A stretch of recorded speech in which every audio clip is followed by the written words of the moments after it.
अर्थमित्र news channel पर सभी का मैं हार्दिक स्वागत करता हूँ, अभिनंदन करता हूँ। नमस्कार मित्रों, आज मैं काला सच कार्यक्रम के अंतर्गत एक विषय को लेकर फिर से उपस्थित हुआ हूँ।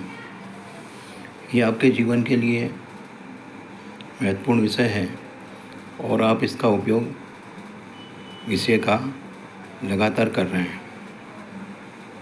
मित्रों, अपने यहाँ कहा गया है, पहला सुख निरोगी काया। आप मेरा इशारा समझ रहे होंगे कि आज मेरा विषय क्या हो सकता है। बुजुर्ग लोग आशीर्वाद देते हैं तो कहते हैं आयुष्मान भव। तो आज मैं आयुष्मान योजना के अंतर्गत आपको कुछ जानकारी दूंगा और उसमें क्या समाधान होना चाहिए या क्या उसका लोगों को फ़ायदा मिलना चाहिए, उस विषय को लेकर मैं आज से चर्चा कर रहा हूँ।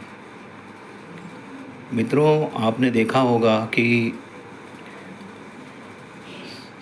जब अपन देखते हैं कि रोड के ऊपर कोई एम्बुलेंस जा रही होती तेज़ी से,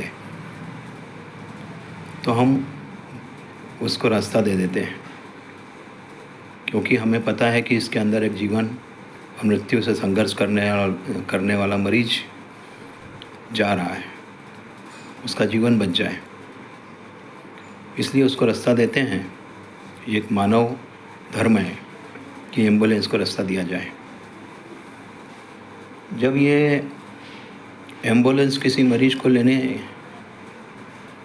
उसके घर जाती है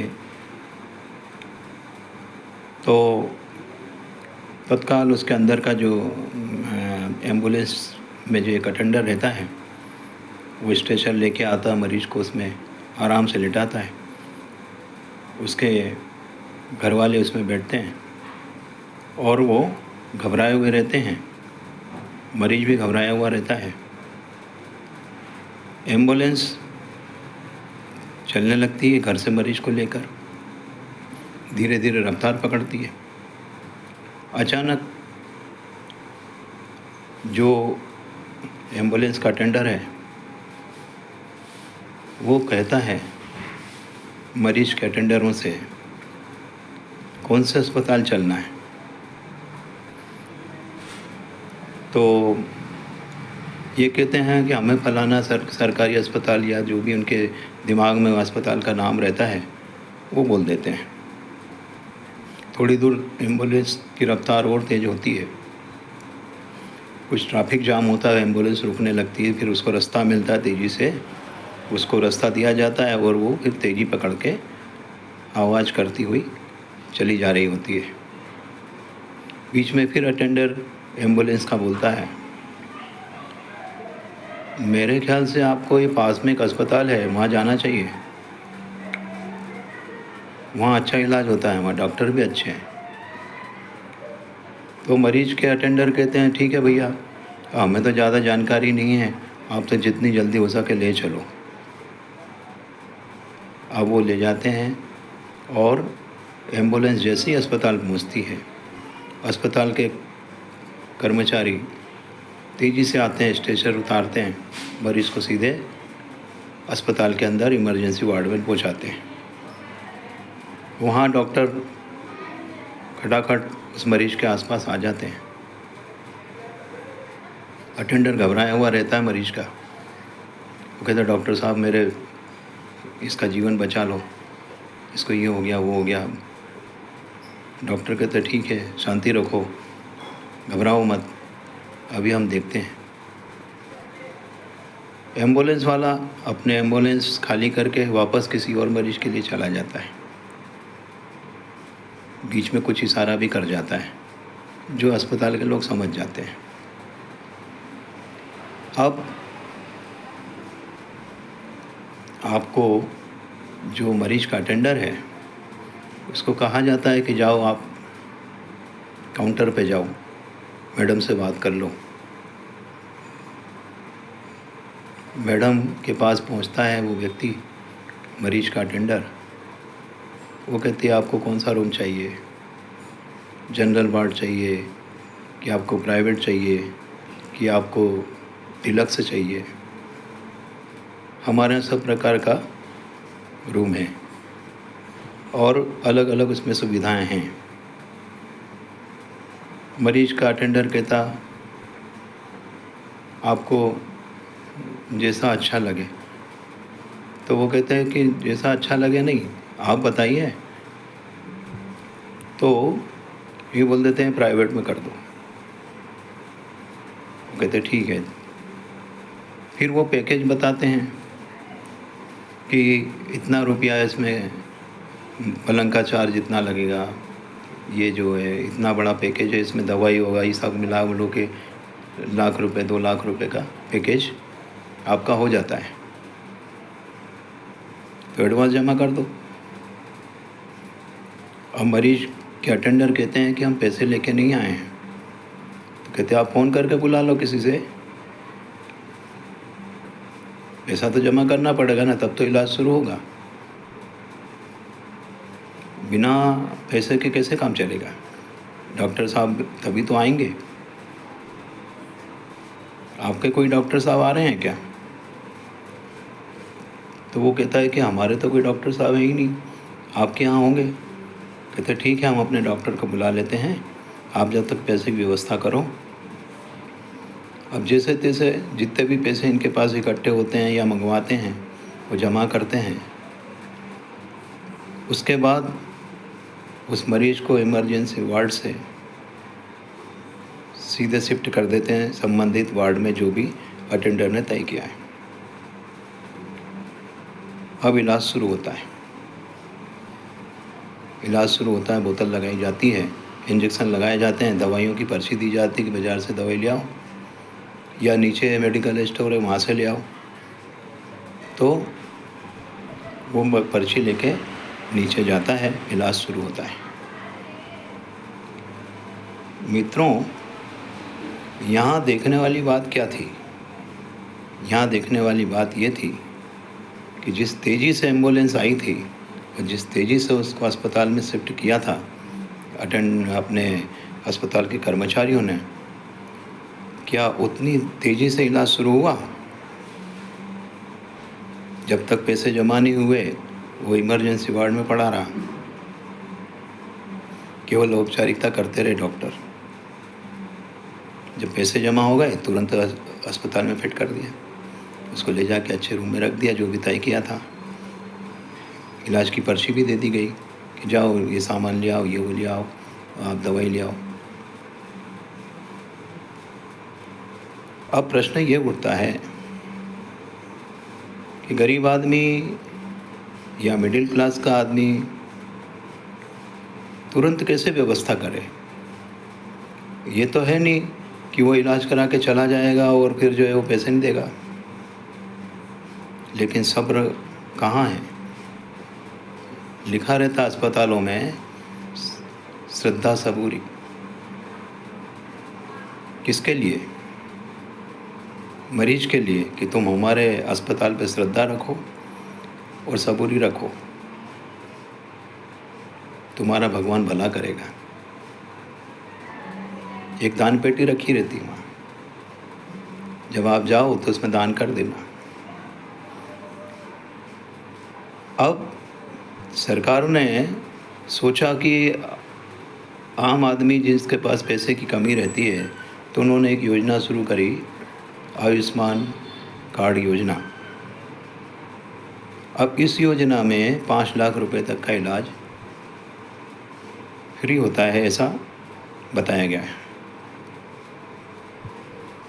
अब इसका परिणाम यह आया कि मिडिल क्लास और गरीब आदमी को कुछ राहत मिली कि चलो कार्ड बन गया, अब अपना इलाज आराम से हो पाएगा। अब उसके सामने एक समस्या और आ जाती है कि कार्ड है पर अस्पताल भर्ती नहीं कर रहा। भर्ती हो गया तो जितना कार्ड में इलाज का रुपया जमा है, 5 लाख रुपए तक का इलाज फ्री है, तो 5 लाख रुपए से ज़्यादा उसके लग गए। अब ज़्यादा लग गए तो उसको जेब से भरना पड़ रहे हैं, बाकी के कार्ड से हो गए। जब उसके एक्स्ट्रा पैसे लगते हैं तब वो अपने आप को ठगा हुआ महसूस करता है। तब उसको लगता है कि मेरा शोषण हो रहा है। तब उसको लगता है कि मेरे लिए जो भगवान बने घूम रहे हैं, ये जो मेरे मरीज को प्राणदान देंगे, वो उसको कुछ और नज़र आने लगते हैं। मैं ये नहीं कहता कि हर अस्पताल में ऐसा होता है, मैं ये नहीं कहता कि हर डॉक्टर ऐसा करता है, या मैं ये नहीं कहता कि हर चिकित्सा विभाग बदनाम है, तो वो हर चिकित्सा विभाग का हर आदमी ऐसा होगा।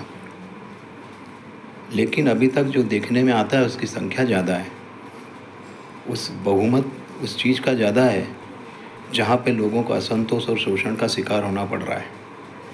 मित्रों, हमारा अर्थमित्र न्यूज़ चैनल ऐसे ही शोषणों पर ध्यान लगाता है और ऐसे ही शोषणों को बाहर लाता है और उसके बारे में चर्चा करता है। मित्रों, आपको सब पता है कि आयुष्मान कार्ड का क्या होता है। अब उन्होंने एक नया फार्मूला तय किया।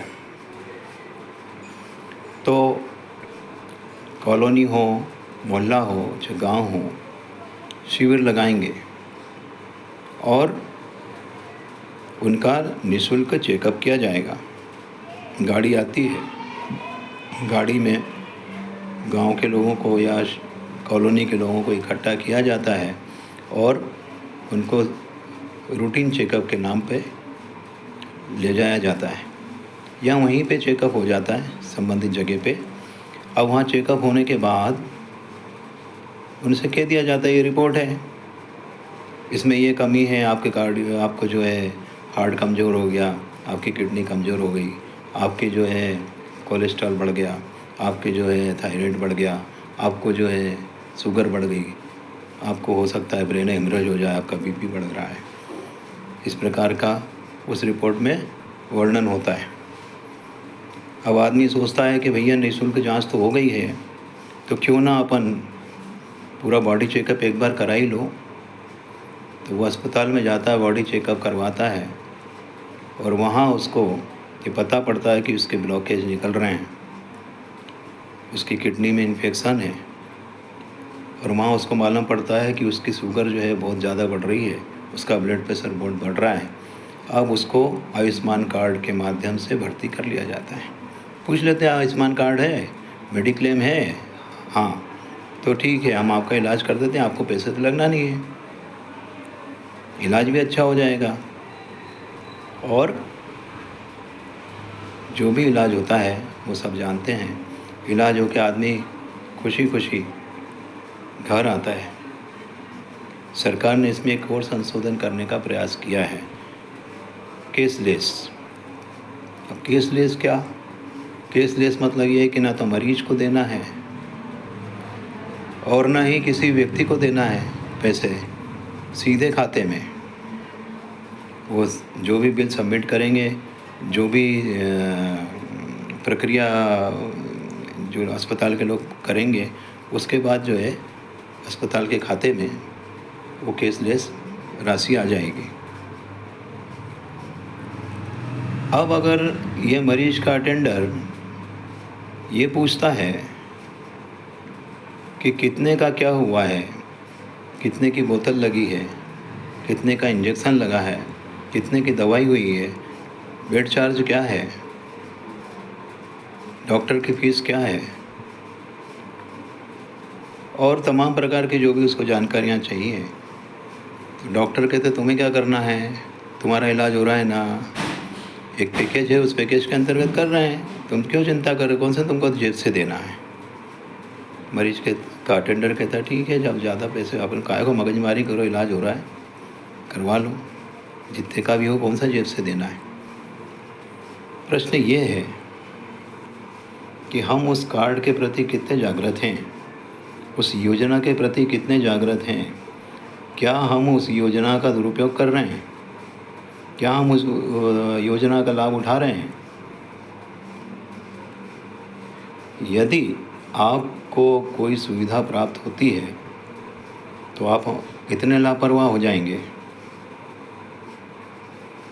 क्या ये अस्पतालों का धर्म नहीं है कि जब होटलों पे जाते हैं तो समोसा कितने का है, पोहे कितने के हैं, जलेबी कितने की है, सबकी रेट लिस्ट लगी होती है। कंट्रोल पे सामान खरीदने जाते हैं, सबकी रेट लिस्ट लगी होती है। हर जगह रेट लिस्ट लगी होती है। अस्पताल के मेन गेट पे रेट लिस्ट लगी होती है। कभी देखी आपने कि डॉक्टर की फ़ीस इतनी है, 1 राउंड के इतने पैसे, 4 राउंड के इतने पैसे, पलंग का इतना चार्ज, बिजली का इतना चार्ज, पानी का इतना चार्ज, कहीं रेट लिस्ट लगी है? क्यों नहीं? क्या आपको ये पूछने का अधिकार नहीं है? या आपको ये जानकारी नहीं लेना चाहिए कि आपके वार्ड में जिसमें आप ठहरे हैं, जिस पलंग पे आपको लिटाया गया है आपके मरीज़ को, तो उस वार्ड में आप जितने दिन रहे हैं उस पे टोटल खर्चा कितना आया? क्या आपने कभी पूछा है वहाँ के मैनेजमेंट से? पैकेज में आपने इलाज तो सब करा लिया, लेकिन वास्तव में लागत कितनी लगी आपकी? वास्तव में खर्चा कितना आया उसमें? वास्तव में बिल कितने का बना आपका? कभी पूछा आपने? नहीं पूछा। क्यों? क्योंकि आपको तो फ्री में मिल गया, जेब से तो लगे नहीं है। तो जागृत बनने की आवश्यकता है। हर चीज़ का हिसाब मांगने की, जैसे आप घर में से कोई चीज़, घर के किसी बच्चे को पैसे देते हैं कि जा 100 रुपये का सामान लेके आ, तो 100 रुपये का हिसाब मांगते हो कि नहीं मांगते हो कि तूने कितने का क्या सामान लाया? या उसको खर्चे के लिए पैसे दिए तो हिसाब नहीं पूछते हो कि कहाँ खर्च किया, कितने रुपए कहाँ लगाए? तो आपको ये फ़र्ज़ नहीं है कि आप 5 लाख रुपए का जो बीमा आपने करवाया है, चाहे मेडिक्लेम कराया हो, चाहे आयुष्मान कार्ड कराया, और जो भी वहाँ पे खर्चा हुआ अस्पताल में, तो आपको अधिकार नहीं है या आपको वो चिंता नहीं है कि आपके कितने पैसे लग रहे हैं और कितने का बिल बन रहा है? सोचो, आपके लिए सरकार ने कोई सुविधा दी है, आपका कोई शोषण कर रहा है, आपको कोई बेवकूफ़ बना रहा है, आपको कोई जो है समझने नहीं देना चाहता है, तो आप इतने पढ़े लिखे होकर, आप इतने ज्ञानवान होकर उनके हाँ में हाँ मिलाते हैं।